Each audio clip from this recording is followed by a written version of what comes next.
began at the very end of 13th century,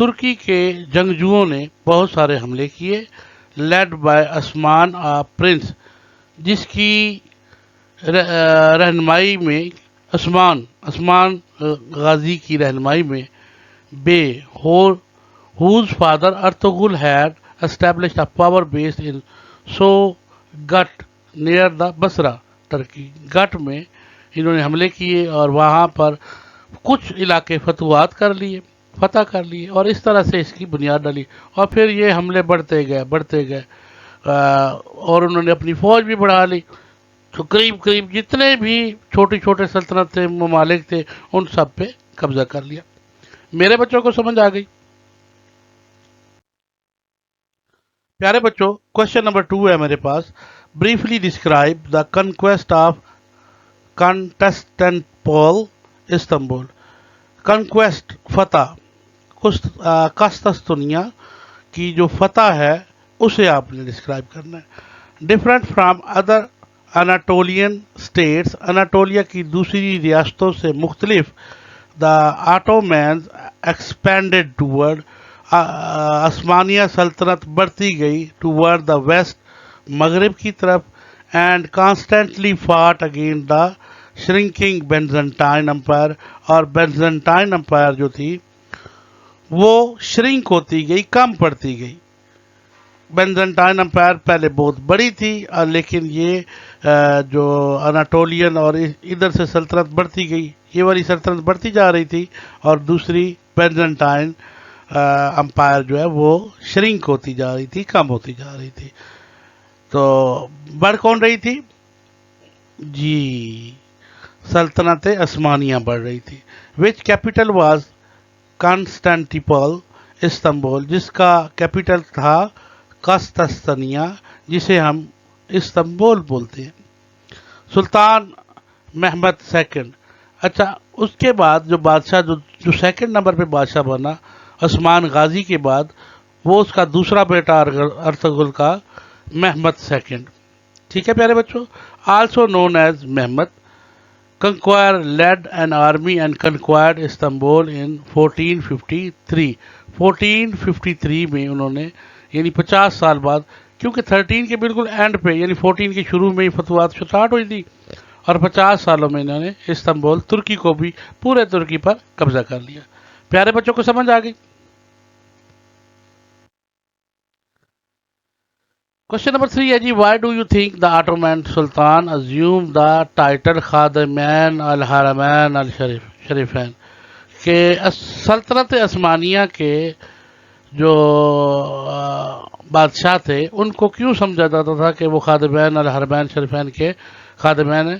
مطلب کہ انہی کی ذمہ داری ہے کہ وہ مکہ اور مدینہ کی بھی حفاظت کریں، یہ کیوں کہا جاتا تھا؟